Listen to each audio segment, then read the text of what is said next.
business. What are we talking about today, Jose? Today we're talking about the first meeting, and actually that's something that's first pretty meeting. important. I like it. And the reason why the first meeting is important is because a lot of people ask. So we talk a lot about sales. We talk about, well, it's the first time this is how you figure out whether you're going to do the job or not. This is how you figure out how to... it sets the tone for the engagement. It sets the tone for the engagement. Here's where you find out what they want you to build. So it's really, it's like a first date. Okay, this is great. like a first date. Great. So what I want to do is make sure we address who's in the studio audience with us today, right? So we have Boise, Curtis, Nicole, Ty, Andrew, Vincent, and Adam. Pretty awesome group, guys. Thanks for hand of applause. All right. And if you'd like to be invited to the set, and if you're here in Los Angeles, just give us a tweet. Hit him up on Tinder. Chris Doe is going to gauge whether you can actually show up to the studio or not. He's going to look at your picture. Anyways, join the conversation. Hashtag School Live, as always. We want to have a conversation with you guys. So please, somebody's going to be monitoring that. I believe, Nicole, you're going to be monitoring that. So any questions that come along, hit us up. Okay. So also comment, leave comments, subscribe. All that good stuff. Let's do this. Excellent. Let's talk about this. First, let's look at this, how we're breaking this down. This is Boise's suggestion right now. We're implementing. Let's see how it goes and keep us on track. On track. So we're broken the show into 3 segments, right? So we have, the first segment is the anatomy of the meeting. Jose's going to take care of that. Basically, the structure of a meeting. Second part, we're going to talk about client types. Yes. We've picked out 4 that are very common that you may run into. And so we'll talk about what who they are, what they want, and kind of how to meet their objections. Yeah, and one of the things that this is based on is based on our actual experience. I mean, the meeting breakdown. And keep in mind, this is the first ever meeting. This is, hey, we like your work. We'd like to meet with you. Can you come into our office? Or they come to your office, or you meet at a neutral location. Great. And lastly, we're going to do a little role playing, little acting. Yeah, acting. Not that we're going to win any Oscars, but you guys said you liked it, so that's what we're going to do. There's a little extra pressure because there's an acting coach here in the room. But all right, that's true. And I'm keeping you on the shot clock today. So boom! So I have 8 minutes to do that first part. We're going to roll into your part. So we're going to roll into part. Hold on, not yet. I got to press play. Enter full screen. All right, there we go. So what I did for you guys is I put together a checklist, a first meeting checklist. And I'm going to put it in the link below so that you guys can download it and use it for your meetings. And keep in mind, this is how I do it. It doesn't have to be how you do it. You can modify it for yourself. But look, here, structure the meeting. So let's start. Let's get started. If you show up my screen. Oh, no. That's a fail. So hold on one second. I need to do this, and you can pick up for me. I need to what do we do? Monitor. I need to mirror the whole thing. So why don't you start with the type of clients first? No, that's good. That's good. That's actually a better order. So here are the type of clients you're going to have, and I can contextualize it. All right, I'm ready. So we'll switch it back to me, and I'll hit play. Mirror display. All right, go for it. So what are the type of clients? Luckily, this is a really well-oiled machine, a tightly run ship. Listen, this is a live show. Super pro. This is a live show. All right, so here are the 4 client types that you're going to run into. And these are little nicknames that I've given them. Use your own, whatever. There's the fisher, the square pegger, the cost-conscious person, and the perfect client. Now, we all want the perfect client, so we'll have to figure this out. All right, so here are some descriptions on what the fisher looks like. The fisher is a person who's, in Jose's words, right, very indecisive. They're doing information gathering. It's because they are looking to put together an RFP, and they're just doing some information gathering. They're talking to different vendors, trying to figure out what it is that they're doing. And they often will ask about price first. Yeah, you know, the fisher is an interesting one because the fisher is somebody who's like a little junior, and they're fishing to know. All they want to know is, they basically want to know what kind of RFP they got to put together for the type of project. Somebody who, if you're doing, for example, interactive projects, digital projects, might not have done one before. So it's always going to be, and it might be, it's not a good or a bad thing. It doesn't mean that they're having any ill intent. What I used to do a lot frequently was, when I understand that they're the fisher, I say, hey, would you like me to send you an RFP template?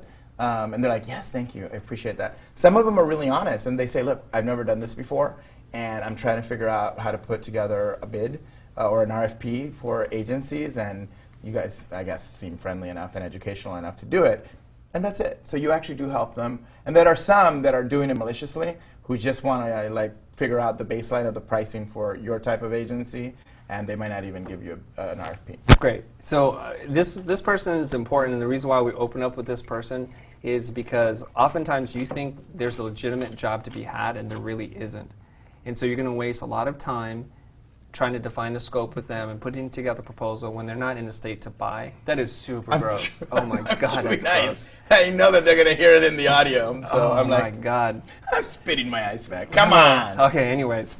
Christo walks around with like wipey pads, so wherever I go, he's like, okay, let's wipe Anyways, so now you've totally derailed me, but Sorry.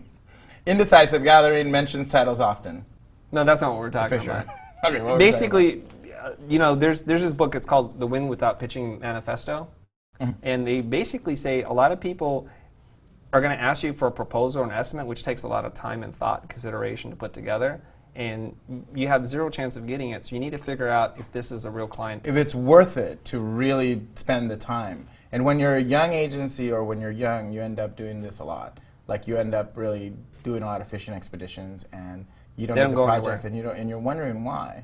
And that's a qualification issue. You need to make sure that you're qualifying your clients. Obviously, the best way is to grow your clients, meaning to nurture them through education over time. The bottom line is the fisher doesn't have any intent to buy within the next 30 to 60 days. No, So they do not. trying to figure that out, ask some questions, and you'll learn. If you're listening for it, you'll figure it out. Okay? Right? So the square All right. pegger. The square pegger. So the square pegger, this is a person that I seem love to that meet one. a lot, because if you're changing categories or you're Shifting or transitioning your yeah. practice from, say, from motion design, which I'm going through myself, Yep. into strategic or digital space. So here's how you know this is the square pegger you're talking to. Most oftentimes they're not the final decision maker. So they have this mindset that their job's on the line. Mm-hmm. So they ask a lot of funky, weird questions because they're doing their due diligence. And they're often very literal, and they're looking for very specific examples. So if you haven't done a mobile app and you can't produce something like that, they're not going to They're buy. not going to hire you, no. They They're not need to gonna buy. see exactly what they're buying. Yep. Yeah. And that's important to know. Okay. Once you identify this person, the worst thing you can do, and I've done it a million times, is send this huge-ass proposal and presentation with all these case studies. They're like, no, this was irrelevant to me. Okay. So like edit to be really sharp. So we'll deal with this in the role play segment. Yeah. And how to kind of navigate. How to kind of navigate it. Yeah. Okay. Great. So the cost-conscious person is very budget-driven, as it Yes. seems to make sense. You're cost-conscious. Views design as a commodity. So I've worked with clients like this, or I try not to work with them anymore, where they kind of look at what you do as buying a paint chip at a store or a loaf of bread. It's all the same to them. So if I pay $36 for this amount of work from somebody else, I should get exactly the same from you. So they're going to be price shopping the entire time. And maybe because in the past, this is your suggestion, Yeah. they've overpaid and they've been burnt a little bit. Yeah, I called this one the spurn lover. Like this is somebody who got burnt and who's now trying to do it again, and they're so overly cautious about scope and cost that you can smell it. And I say it sometimes. I say, how did your last project go? And when they start, That's a and good they start question. telling you the story, you get into the bigger pain of why it is that they're being like this. So there's a lot of ways that you can placate this, but we'll do it during the role playing. Excellent. So here's our last one, the perfect client. Yeah, this is perfect the client. client you want every single time. So you've met these guys often, and I'm starting to work with them too. Yeah, they're you have a they're lot very of them. familiar with the design process. They're respectful of it. They appreciate it. They value design, so it's not always lowest bid wins. Sometimes they're willing to pay a premium of say 20 to 30% They are. above other bids, They and are. they're ready to start right away. They needed it done yesterday. Yeah, there's a business driver, and you can ask that question specifically, like what is your, what's driving the decision, and to start, what's driving the whole project, and they'll tell you like there's a XYZ, there's this XYZ, and those are the best clients because they have a reason to buy sooner than later, and you can really see that they're really going to be great to work with. So they're not necessarily rare if you've been cultivating your clients and if you've been educating them. That makes sense? Yeah. That first one, familiar with the design process, like if you actually did the job of actually familiarizing that client with the design process, that's a perfect thing if you have done that. Like I've had clients, the example of this client is once we refocused the practice into the startup space and we started doing breakfast series like panels. You got to be part of one of those last year, but that was in a different context. They basically came up to me and said, thank you so much for all the stuff you've provided us. I gave them RFP templates when they first called. Wait, what are we talking about? The perfect client. Oh, okay. Like my point is that the perfect client isn't just born, they're made. Like when they called for the first time, they searched on Google Digital Agency LA. They called and they were doing their due diligence and their research, And these were big-time executives, so I knew their backgrounds. Like, I saw their LinkedIns. I knew where they worked before. They made it the point to tell me what their backgrounds were, that we're not just jackasses off the street calling you. And I sent them an RFP template. I sent them examples of other projects, not a proposal, just stuff for them to see. And I invited them, hey, we have a tech breakfast next week. Would you like to come? And they came to the meeting, and they go, it's great to meet you in person. Let's set up a meeting. We really would like to work with you. I haven't done any, proposal or any hard selling. Just helping them get their shit together to do it. And it's still a person today that I could call and they would give me a testimonial for anybody. Great. And they're super nice guys. All right. Let's move on. Are you ready now? I'm ready now, but I'm going to put it on. Switch me to it before they switch it there. And I'm going to have to do it manually. I'm going to have to bring it over by hand. All right. Put it up. Yeah, there you go. I still like corner, Chris. I was like, damn you. I'm not using Keynote. This is a PDF. You can download this. There's a link below. And it's basically a checklist for you to use. Here it is. Boom. And apologies for my slowness. Here we go. So really perfect segue. So this is after you've educated the client. This is an anatomy of a meeting. So here's the checklist that you can use for your first meeting. This is a meet and greet. This is after they say they like you, they're looking to work for you, and you're meeting with them either on the phone, in person, or in space. So the first part is to connect with them. This is rapport, or this is small talk, what people call small talk.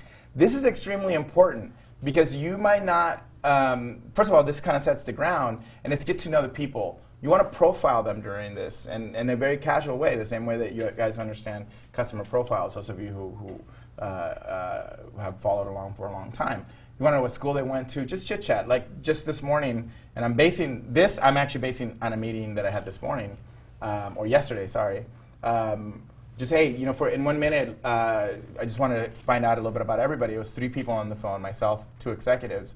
I started by actually sharing my story with what I wanted them to share. I said, here's where I went to school, here's what I did, here's how many years I had my agency, here's what I'm doing with the school now, and here's my interest. I'm interested in startups and this about startups. So the next person goes and he gave his background, what companies he's worked for, et cetera, which I later validated to his LinkedIn profile, and I kind of double checked it.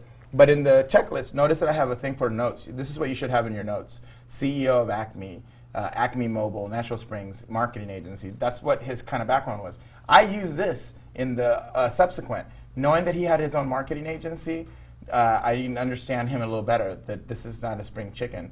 Knowing his different, commerce, e-commerce, mobile, he's coming from a lot of different businesses. What, is this spring chicken? Was that funny?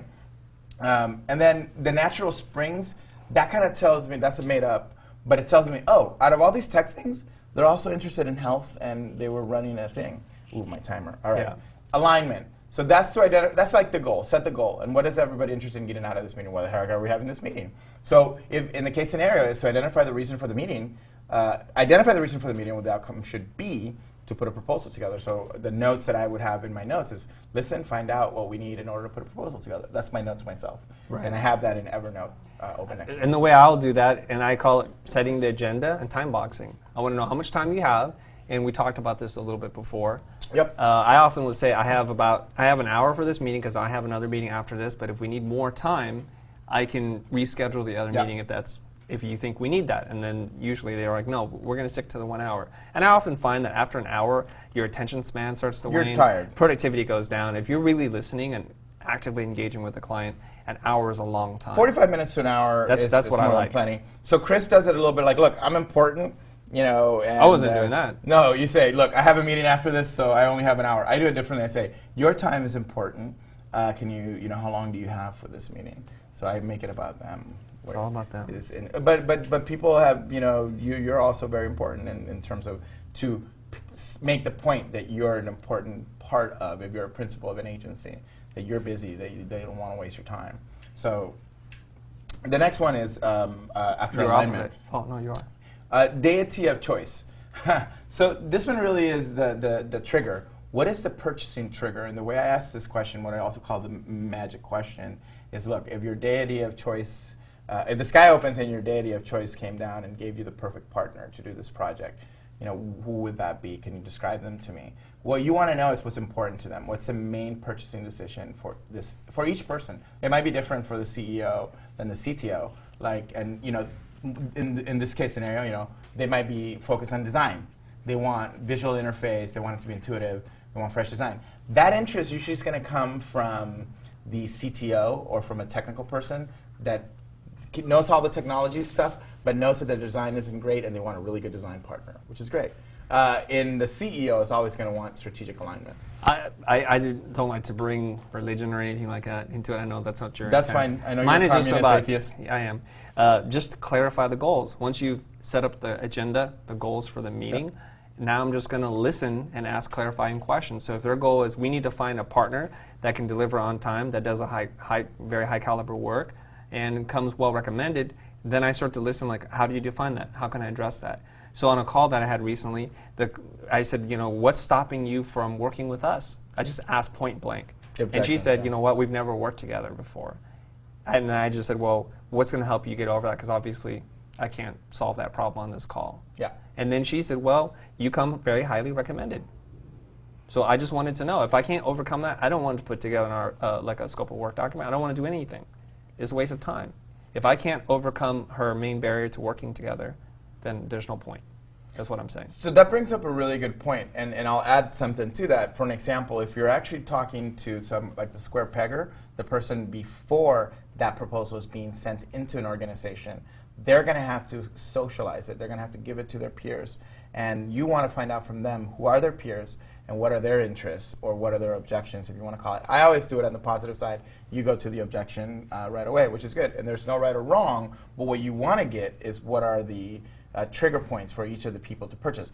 That person's concerned about this. Here's what you need to be able to tell them. And you explicitly have this conversation with your, in sales terms, they're called executive stakeholders, or called, there's all these different terms for them. But the point is that I've done that, where you've actually met. The first meeting wasn't with the team that was going to see the pitch. The first meeting was with the executive that needed to hire an agency and needed to get all his people aligned. And he told us, here's this person, this person, this person, this person. And then our proposal was tit for tat. It was literally, are you concerned about this? And I do it positively, like, how is it working with us? They've never worked with us. What, et cetera, et cetera. Do you know what I mean? Yeah. So I try to make it as positive as possible. So all right, so we go back to this. The 4, 5, and 6, so let's get those. So clarification is reading it back to them. Read it all back to them in a concise summary. You've seen me do this in meetings. I did it yesterday. And so, Mr. Customer, what you want is a customer management platform with localized data and deep search capabilities. Is that what you just said? Because they're going to talk this through in the story format. And you just highlight it for them. And I'm clicking and clacking here, my jacket. But the point about that is simply like, to Chris Do it. To basically, number 4 is Chris Do it. Explain Chris Do it. Concise, straight, to the point, to the extent of being sardonic. That's the dictionary definition. Wow. That's pretty good. No, that's pretty good. You don't want to do it in a sardonic right. way. That implies sarcasm and a whole bunch of negative things. No, but no. You're basically validating what they've said, and you're demonstrating that you're a good listener. You've heard it, right? Yeah. Okay, that's what you've done. That's what the summary is all about. That is totally the summary. And it's also because you want to open, that's my opening sentence for the proposal.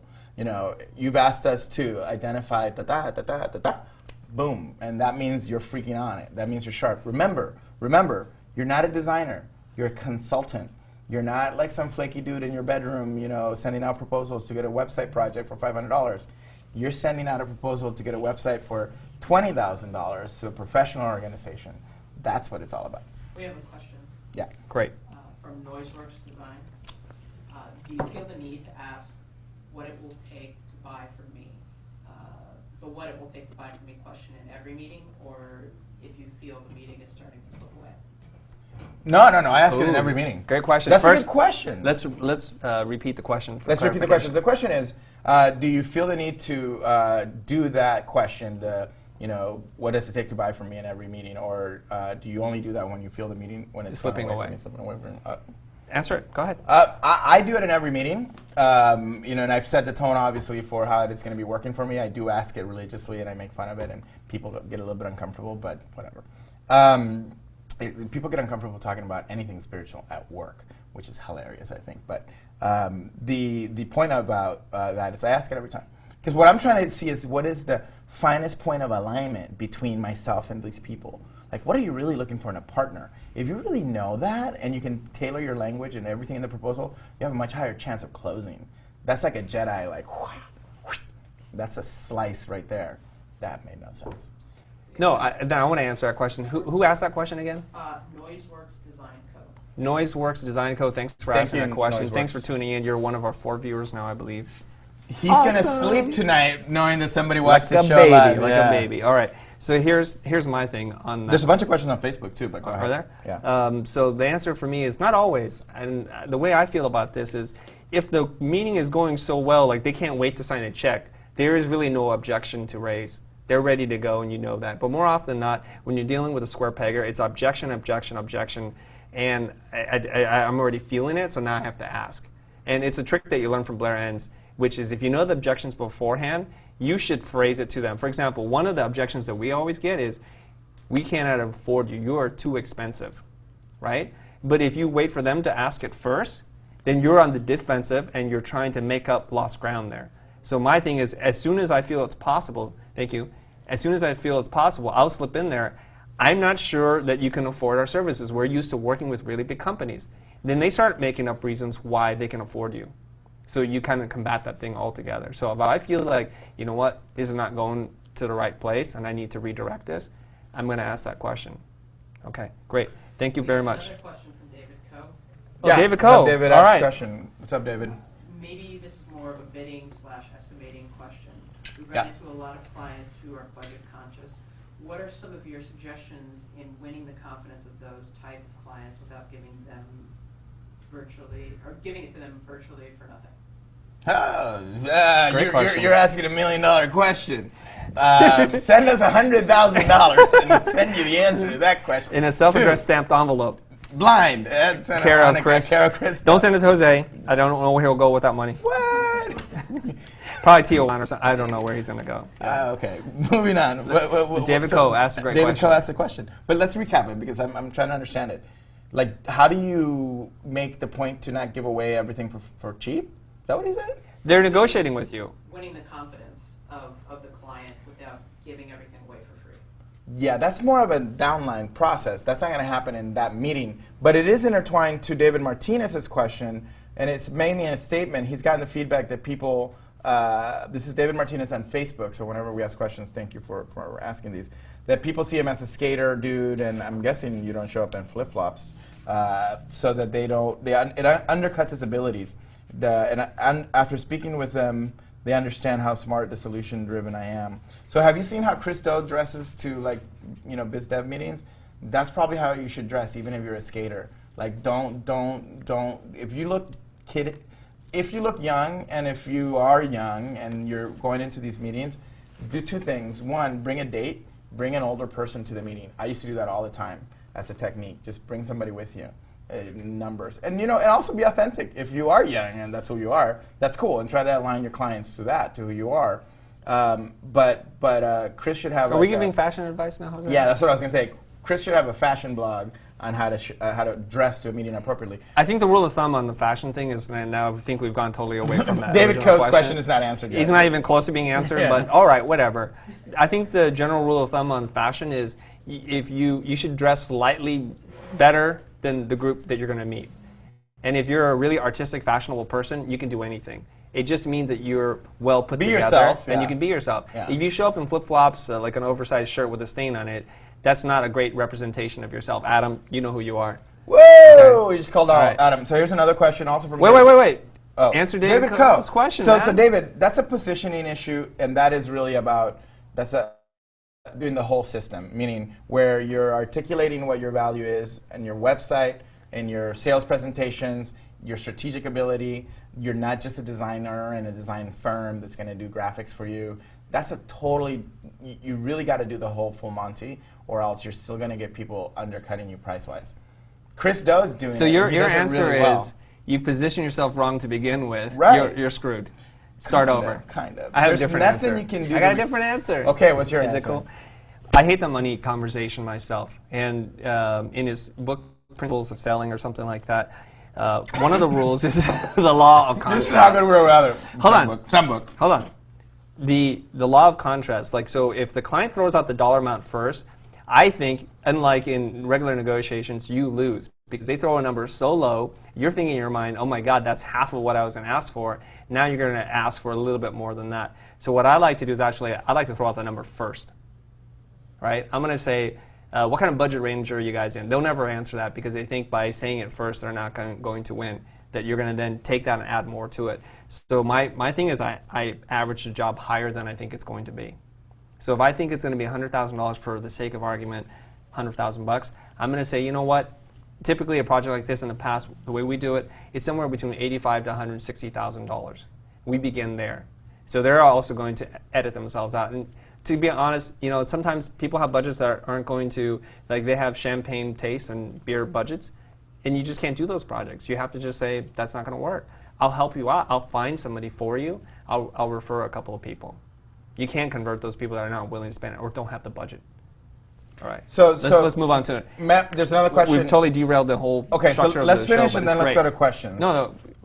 Okay, yeah, we need to finish it, right? Okay, so we don't have to take any more questions? Matt Madero. Hold on. You have 13 seconds left to finish your 8 minutes. So here's the last two things. Ready? So bring the screen back up. Time we have the ask and the next steps. The ask is like about putting together the proposal, and this is where you really get into, so, you know, would you like us to put a proposal together for you? Or they ask you, can you put a proposal together for you? Or that's the next step. And then the next steps is... Time!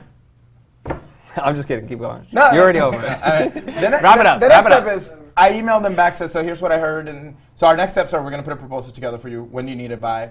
You know, and you kind of try to accommodate. If they need a proposal by the end of the week, and this is the perfect client, you damn well put a proposal by the end of the week, and even if it's a draft, and you send them, hey, can you review this and give me some feedback on it? And sometimes they just send it to their people right away, even without any feedback. Hey, check this out real quick, and what do you need? And you move the conversation along. That's it. All right. And then you close. I think we're doing pretty good on time. We're doing pretty good on time. Not really. Well, okay. Well, whatever. So we want to do some role playing. No, forget the role play. If people are interacting online, we need to respond to them. So this is questions coming from Twitter.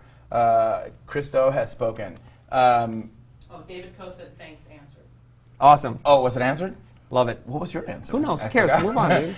You're so easily distracted. Hold on. Who cares? So here's the question. This is from Matt Maderos. So the question was slowing them down, and I'm like, can you clarify? And he goes, in the initial sales meetings, clients jump right into, here's what I want, versus listening to us say, here's what you need. Oh, perfect. I love that. I get that all the time. Right. So can I answer that question? So Matt Maderos, oftentimes when you have an initial meeting, the clients will come in and they'll give you the brain dump. Yeah. They just want to start saying everything because they've been living with this and they're just oh my God, I want so e-commerce and I want to have all my products on there and I want all the SKUs and I want it to tie to my fulfillment system and that kind of stuff. Right. So I'll listen. I'll take notes, but most often it's incoherent. It's all over the place. I don't know what to do with that. So I let them talk. When they take a breath, I jump in. That's when I pivot and I said, you know what? I'm really glad you shared those stories with me. I'd like to run this process with you. There's a framework so that we all have very clear direction after this conversation as to what we're doing. And so I'm going to start it. And I begin. Tell me about your sales process, your pipeline. Tell me about your customers, who they are, and what objections they have to buying. You're really good at that. I mean, you're really good at, so I was like him in a bit where I was more interested in talking about our capabilities and how we did things than listening, and I really learned to pull back and to listen. But what you're good at is actually starting the process of consultation during the actual first meeting. Yeah. So this interesting thing, and Matt, you know, and we've been talking for a long time. He's a long-time member of the school and the school pro. So it goes back to, I'll just talk about the context of the first meeting. What Chris said is right. You just listen to them and let them give you the whole, like, here's what we want and here's what we need. You should not tell them here's what you should have or need in the meeting. That first meeting is not the time to be technical or to kind of show off or to be right. Like, it's not about being right. It's about closing the business and it's about getting the right price. I think it's also about establishing your position and the relationship moving forward. Right. Who are you going to be in this? Are you going to be the order taker? Are you a facilitator? Are you a strategic thinker? You should be a facilitator. Are you a graphic designer? That's what I think. So I just want to share this with you. I wasn't just like checking my Facebook messages, but after I ran that meeting about the sales pipeline, my client said, can't stop thinking about this. I responded, in a good way, I hope. And he said, absolutely, game-changing. It's exactly what we need to do right now. We also have, blah, good blah, data blah. on it. Yeah. Wow, you run a new business like if it was dating. It's like, hey, it looks really good. I need the business Tinder app. That would be an Bender. awesome startup. Let's do it. Bender. It should be called Bender. All right. Okay. Bender. Are there any more questions? There's a bunch more questions, but So- we should do the role playing because we're at 3:33 here. We are at 3:33, but So the one from David Martinez is, oh, here's a good one. I always wanted to talk about the budget in the first 5 minutes. It's a big question. I like that. Oh, and we didn't talk about that. And usually I do that much later if the prospect Doesn't have the funds. funds. So you wasted an hour of your time. Yeah. Oh, Jesus, come on. It's an hour. It's like 45 minutes. So how do you do that? You ask for the budget right up front. In the first 5 minutes? Yes, you can do that. No way. And I'll tell you how. I do that And when then. when you do it, well, you've wasted your hour then. Depending on who it is and who referred you. So if it's some person that you met and you don't think it's a very, If this is a repeat it's not customer and IBM, somebody okay? you've talked So you to. know it's a small mom and pop kind Right, of operation, right. solopreneur thing. I'll ask, look, I really am looking forward to having this conversation with you. I'm glad that we're talking. Before you waste an hour But of my time. before I waste your time or mine, what kind of budget are we talking about here? And let's just talk about in orders of magnitude. Are we talking about $10,000 engagement, $10,000 engagement, $100,000, $1 million, $10 million? What are we talking about? You don't order a magnitude that big. I do it. You base it I on do it. No, but you base it on how big the client is already. So you know that No, you'll no, do- because you know why? When you say it's $1 million or $10 million, then they can laugh and say it's not that serious. Yeah, It's fine. right, yeah, I got It's it. fine. I get it. You can go to a hardware store and buy a doorknob for $10, $100, $1,000, $100,000. You can do that, and people understand that. I get that. One more question from NoiseWorks. Be the last question, I think, for now, is being a British business, we often find ourselves using techniques/approaches that you guys in the States adopt. Do you feel that any British or European clients you've worked with act differently to US-based clients in the first meeting? Yes. Really? Yes, I absolutely. haven't had that It's a cultural experience, thing. but What do you Totally. mean with that? Well, with British clients, they're very direct, and they're okay with being talked to in a very direct manner too. And you can do that That's true. because American culture is very polite. Here's the problem: an American And you can say client, wanker you can say wanker. An American client and bloke. and bloke. No, you don't say bloke. Okay. No, Anyways, British. an American client will just due to politeness and courtesy let you talk and do all this kind of stuff. And even if they know that you're not the right person to work with, they'll say, "Send me a proposal. Send me an estimate. You got to do all this work." Yeah. I think the British will tell you, you know what, you're not the right person for us. Thank you very much. In the meeting, yeah. In the meeting. And I like that. I appreciate that. And well, talking about being British, you should also disqualify yourself in a meeting if the project's too small. I actually do a disqualification close. So this is a thought that we can leave you guys on, where I say, look, we're great at design, and that's a guarantee that we can give you that. I mean, I'm being cocky, but that's the reason we're talking about. They're talking to us. It's like, we like your design. But really, the reality is that how do we make you succeed? I kind of flip it a little bit. I Chris Do it also in that area where I go, look, we can do the design and we can do the stuff, but unless we're a partner in the success of the business, especially if it's a startup, you shouldn't even be talking to us. So I'm like, doing this one. Like just, and the point to that is, Yeah, thank it's when people ask about selling strategy, you want to make sure that they're open to the fact that you're going to be involved in the business, and they're not just looking at you as a pretty face who's going to make it look pretty. You want to make sure that they understand that. And in this case scenario, in this particular meeting, this was tech and CEO, and the CEO immediately said, yes, we also want to do that, and then explain to the CTO the role of strategy. And I'm like, you should work for us, if you can do it that well. Does that all make right. sense? Yeah. We're done. I don't know what question you answered, but let's. I answered no one's question, I think. It's just like, This is a great question. No, screw Rocio. Okay, go ahead. oh! Hey, wow, Rocio, what's up? Rocio. We miss you. You were like right We miss here. you. You're right here. In spirit. Go like 3 and 3 red flags when you first meet with a client. Red flags for the designer. Oh, 3 and 3 facts. She's saying do some role playing. Okay. Okay, let's okay, do each hold one. on. Let's Let's do pull up picture, the client type. The square pegger, and okay. I'll Hold be on, the hold on. picture. I need to switch the monitor. Sorry. That's why. Well, no, they need to see us. They don't need to see this. Okay, well, all right. I'm just going to show the audience here what the four Okay, types all are, right? Here are the You four guys types remember? again. The fisher, the square pegger, the cost conscious, and the perfect client. All right, but then switch back to us and let's Okay, look at it from here. so let's pick one. All right, so do the cost conscious. All right, The red flag. I'm the cost conscious person, and you're you. Well, no, I'll be the cost-conscious person. I don't want that one. Okay, which one do you want then? Jesus. I want to deal with the square pegger. Yeah, you get the square pegger. Okay, so you're the square pegger. All right, I'm the square pegger. All right, start it off. Hi, how are you, Chris? You know, hey, we're doing a great project. It's e-commerce. Great. And I have to present to my team. Do you have any e-commerce examples you can show me?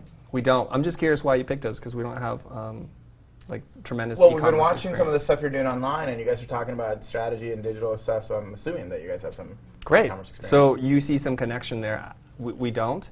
So the thing is, the great thing about what we do in incorporating strategy into our design practice is that we can solve lots of different problems. As you know, a lot of the design work is dictated by the client, the parameters of the project, and the strategy going in. And so that's how we would tackle it. So if you're looking for an e-commerce partner, I'm probably not the right person for you. Well, thank you for being so upfront. But I like the strategy thing. Can you tell me more about that? Sure. End scene. So, that was fast. Otherwise. Holy cow. Yeah. All right. Okay, so I want to be the, let's model the Fisher, because the Fisher is something that they need to be aware of. I'm the Fisher. I'll be the Fisher. Okay. And you're the young designer. They just called you. You're excited. Now you're... Wait, am I playing both? You're playing both. Oh, you want to be the Fisher? Yeah, let me be the Fisher. Okay, you be the Fisher. All right. Remember, you are going to use your title a lot. All right. Yeah, I don't know. Hey, Bill, give me a second to get in character here, man. God, it's Monday. I had to drink a beverage here. Will you relax? How about we do this, Jose? Let's try something different. Okay. How about you play both roles? You stand here talking to yourself, and you flip on the other side, and you answer yourself. Right, I think that would be great. I'm going to step aside here. No, do it. I think it'll be really fun. I'll do Go ahead. Fisher, okay. So Fisher. This side is the client. That side is you. Okay, so Stay here. all right, I'm the client. Yeah, you're the client. All right. Hey, how are you, host Bob? I'm VP of e-commerce at at Acme Corp. We really want to we have a project, and we need to get a proposal for you. How much do you charge for an e-commerce website? Can you tell us a little bit more about the website you're trying to do? You know, how big, how many SKUs, what kind of, no, just as, a regular e-commerce website. Look at Amazon. How much do you guys charge? And I'm like, oh wait, that was this side. Sorry, I messed it up. Like, get your character straight, man. Now, look at Amazon. That's from there. And then you go to the next one and go, how do you handle the Fisher?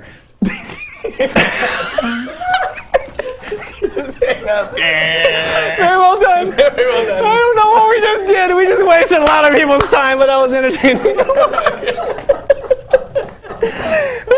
I think we should just wrap it right here. We'll see how, another time, another day. We owe you one. We owe you one. So, and you should come and do the role playing on this. All right. So that's it for our show. Wasted another 40 minutes of your precious time today. Good job, Jose. I'm Click. We're the Tappan Brothers. Let's wrap it up. All right. Let's roll credits. No. What? Oh. This is downloadable. Subscribe to the damn channel. Bye. Yeah. There was a lot of value in the show. Cheers. And tell us what you thought. Yeah. All right. Thanks. Oh wait, you guys didn't clap. Yeah. It's too late now.